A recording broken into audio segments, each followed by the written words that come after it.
Alright, ladies and gentlemen, Fabs in the house, and welcome back to the channel. Today I am in the house with this fella right over here. I got the Liong Mah XV XV here with me for a quick review. But hey, don't forget to like, subscribe, leave me a comment down below, send me an email, check out Fablades.com. I don't know, check out @Fablades on Instagram, reach out, let me know what you guys think, engage. YouTube is gonna be super happy, and I will also be super happy, and I will be cranking more videos out for you guys to enjoy this kind of stuff. So look at this.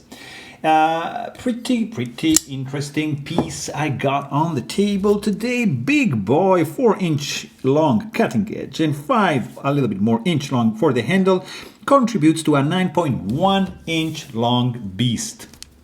Look at that. Liong Mah is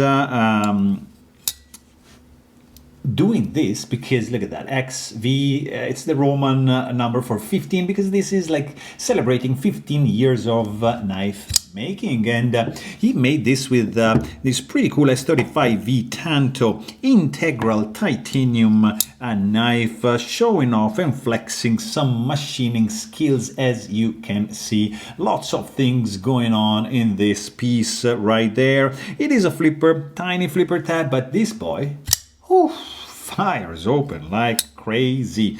It is indeed, I mean, there's a lot of things going on in this fella. It's a titanium frame lock, stainless steel lock face insert. It is running on bearings.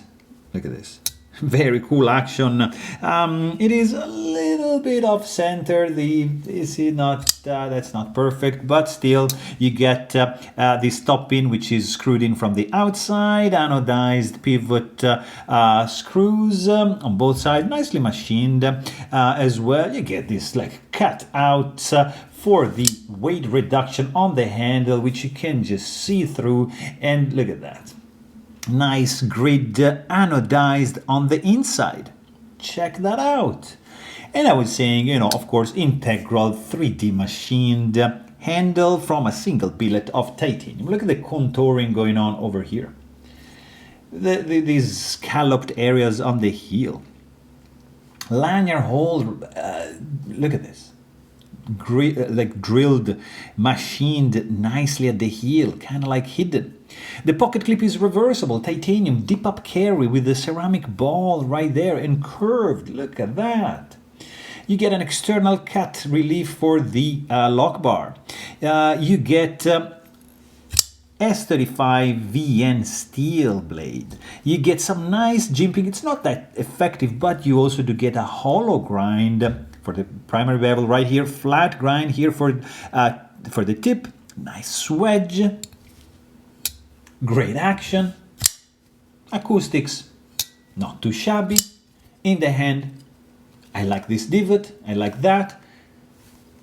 Not many hot spots. Let's quickly check the weight on this fella, because I'm actually curious to see, because there's, of course, the weight is going to be more there, but 4.79 ounces for like a 4-inch long blade is not too shabby at all. But hey, if you want to know more, please check out my full-length review. And thanks for watching.